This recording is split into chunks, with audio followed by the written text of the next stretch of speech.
はい、こんにちは。カープライムカッティングエッジ、今日担当しますのは自動車ジャーナリスト工藤貴弘です。今日持ってきたのはですね、じゃーん、こちら、ホンダの S660 ですね。見ての通り軽自動車の、本格的なスポーツカーです。デビューが2015年、久々にホンダの軽自動車の、スポーツカーの復活としてね、ビート以来ですね、初めてのマイチェンをしたのが、マイチェンというかですね、小変更ですね、したのが、2020年、去年の1月にですね、多少変更が加わってます。で、そのポイントはですね、後ほど詳しく説明しますが、まず見た目はですね、分かりやすいのが、こう A ピラーからこのルーフにかけて、ここはですね、以前はね、ブラックだったのが今ボディ同色になってます。上級グレードの、アルファなんですけど、このバンパーの端にですね、ライトが加わってます。これがですね、分かりやすい見た目のポイントでね、もう一つ実はあって、以前はですね、このフェンダーにウインカーがあったんですが、今のモデルはドアミラーにウインカー内蔵になってます。で、そのあたりがですね、最新モデルを見分けるポイントになってます。もう注目するところは一つだけです。世界最小、現在売っている量産車としては世界最小の本格スポーツカーだっていうことですよね。ボディがですね、スポーツカーっていろんな作り方があって、量産のこうハッチバックとかをベースにすることもあるんですけど、この車もう専用のボディを起こしちゃってます。プラットフォームも専用設計です。で、エンジンをミッドシップに積んで、これだけ、日本でいう軽自動車枠、これだけですね、小さい 3.4 メーターっていう長さで、車をスポーツカーを作ったっていうところがですね、すごい。もうこんな車ね、多分二度と出ないと思います。小さい車体と、それから軽さですね。一番軽い車だと830キロぐらいしかないので、今時の車としてはものすごい軽いですね。なので軽快に走れる、そんなところをですね、ぜひチェックしていただきたいなと思います。じゃあ、サイドを見てみましょうかね。一番誰でも分かると思うのは、とにかく低いんですよね。軽自動車最近ね、背が高い車もう1700とか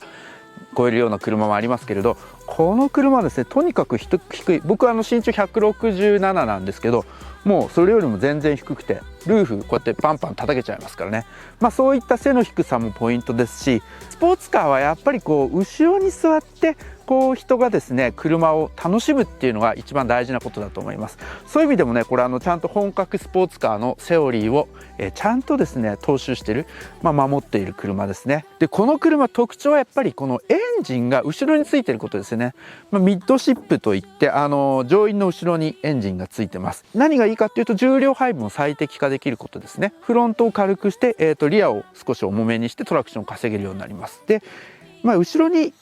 エンジンがついてる、軽自動車のスポーツカーって今これだけなんですよね。昔はねAZ1 とか、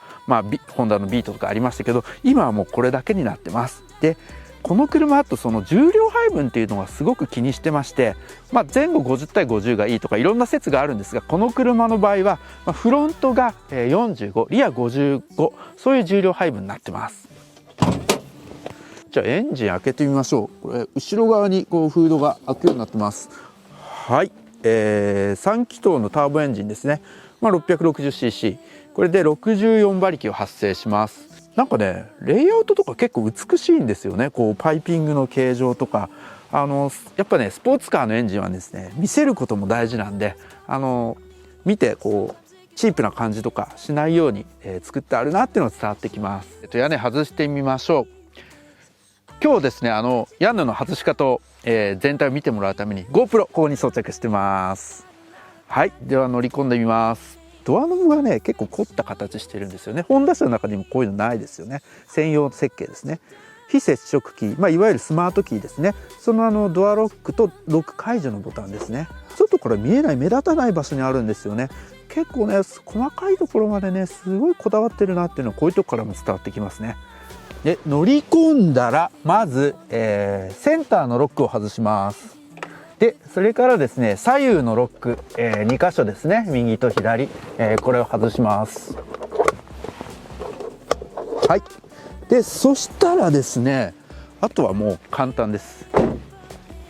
ぐるぐるぐるぐるぐるぐる、もうこうやって巻き取るだけです。で、巻き取ったら、僕なんかだと割ともうこのままここへ、入れて運転しちゃったりするんですけど、はい、本来はホロを置く場所がちゃんと用意されているので、今日はそっちに入れてみましょう。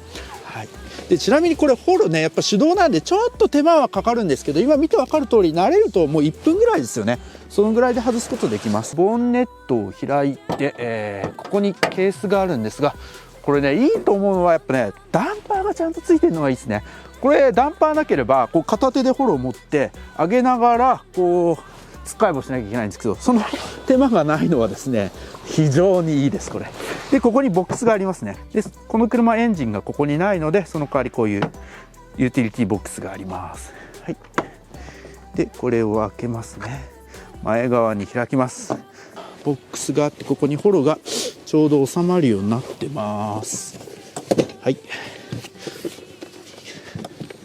はい、でここにベルトがあるのでこれで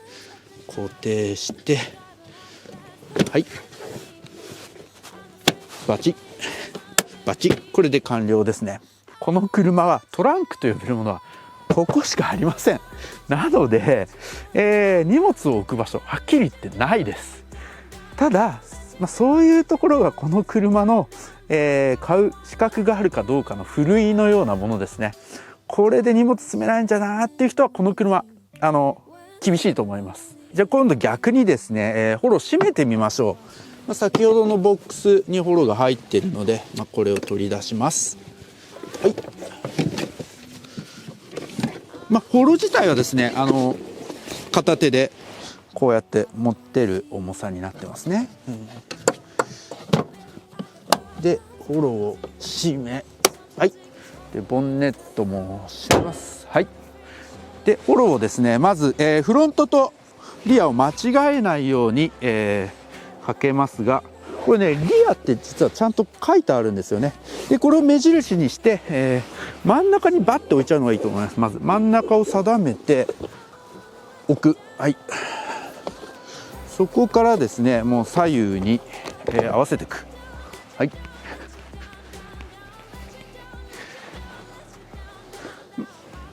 このぐらいなら急な雨降っても対応できるんじゃないですかね。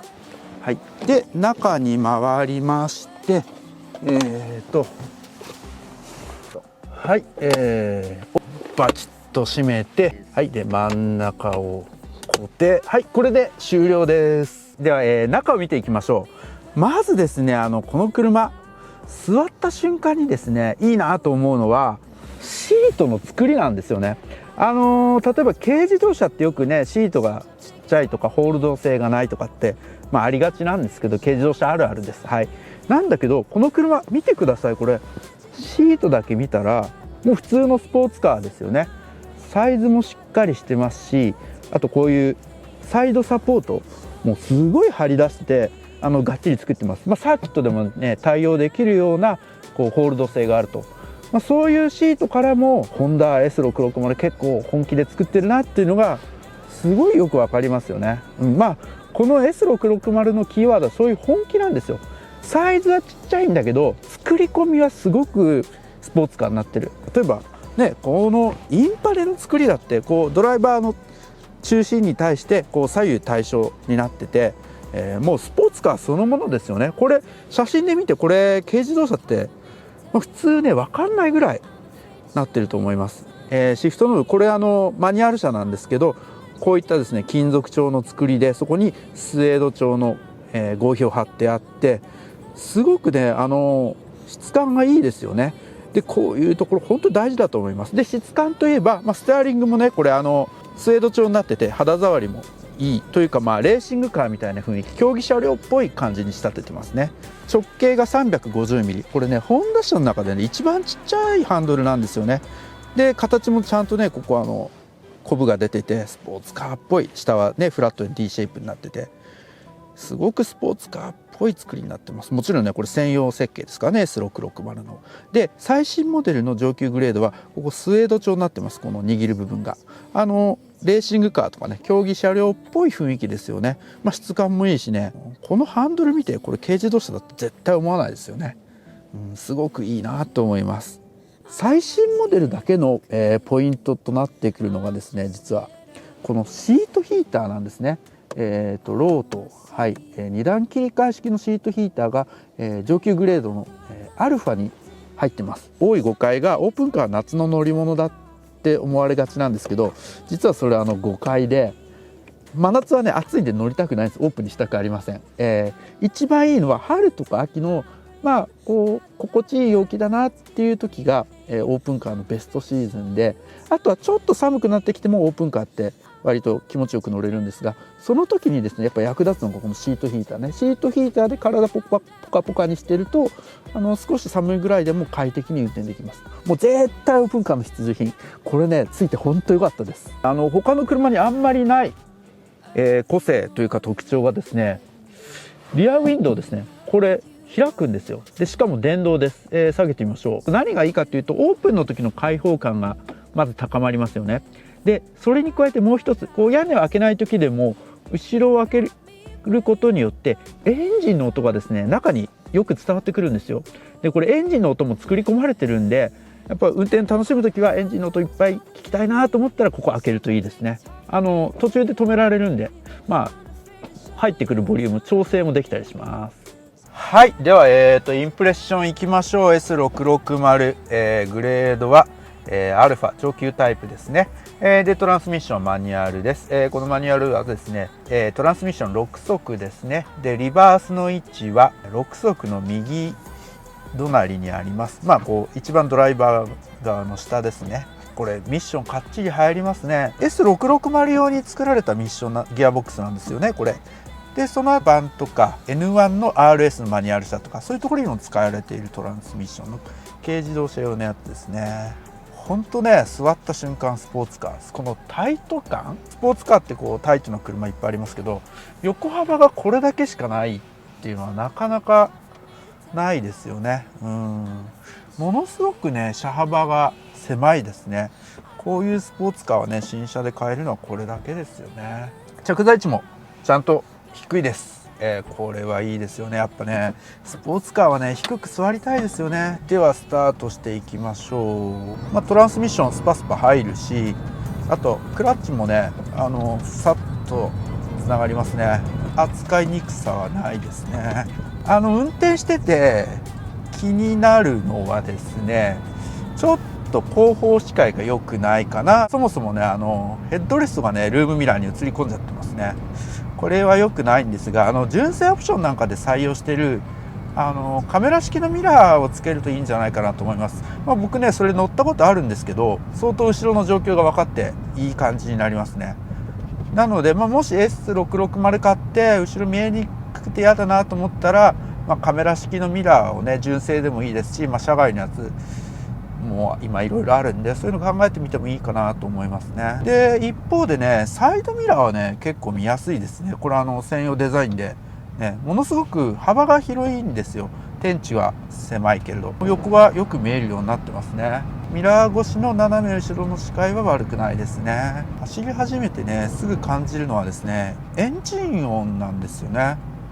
エンジン音がね普通の軽自動車とちょっと違って、今後ろ開けてみましょう。リアウィンドウ開けるとエンジン音が余計聞こえてくるんですけど、バサバサしててね、なんかポルシェみたいな音がするんですよね。ちょっと空冷っぽいというか、このバサバサな音、これは結構好き嫌いあるなとは思いますけど、僕は嫌いじゃないです。ホンダの人に聞いたところ結構音をチューニングしてるそうです。スポーツカーなんで音大事ですよね。車がね S660 ならではだなと思うのは、車体がちっちゃいじゃないですか。で四隅がねものすごくよくわかるんです。これスポーツカーってね見通し悪かったりとかって車体の感覚つかみづらい面が実はあるんですけど、でもこの車ね狭い峠道なんか走っててもねフロントタイヤの位置とかがねもう手に取るように分かる。これはねなかなかいいというか、だから狭い峠道でもなんか思いっきり走れますよね。例えばバイク乗ってる時ってバイクの幅が肩幅ぐらいに感じるじゃないですか。だからものすごくね狭い場所でも走りやすいんですけど、 S660 もそういう感じですよね。吹け上がり方とか全然違いますよね。さっき試してみたら、8000回転手前まできっちり回るんですよ。バルブスプリングとかね変えてて高回転が気持ちよく滑らかになるようになったりとか、あとタービン自体もね実用モデルの NBOX とかと違うんで、やっぱねその辺の作り込みも、しっかりやってます。なんかいいな、こういうちっちゃい車乗ってると、気持ちいい。フロントが軽いからノーズがスパスパ入るじゃないですか。どんな動き方かっていうとね、まあ一言で言うと水すましですね。これね、シュンシュンって走るんです。もちろんその S2000 みたいなピンピンって感じじゃないんだけど、でもとってもね軽やか、この軽やかさが S660 の走りの魅力かな。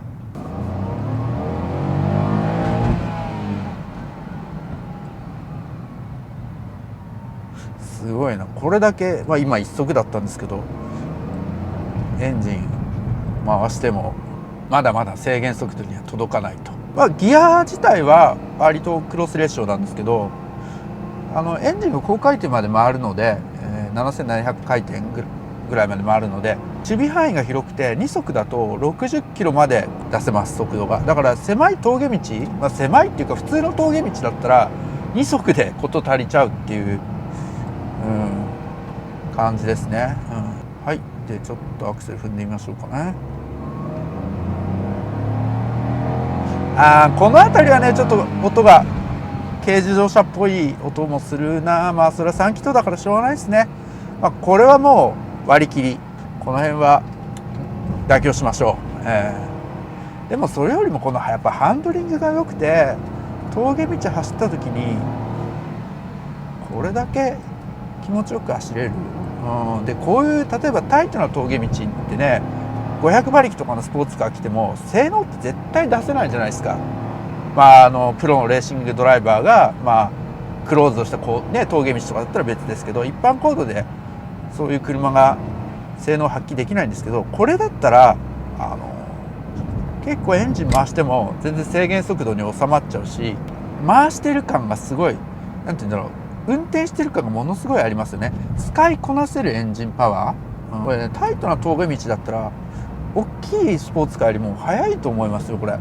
全開にしてもめっちゃ速いわけじゃないです。もう数字なりの実力でしかないんですけど、気軽に全開できるっていう意味ではものすごく楽しめるね。車って300馬力とかあってもやっぱサーキットとか行かないと全開にできないわけじゃないですか。でも64馬力だったらこういう峠道とかでももう踏み切れます。そこは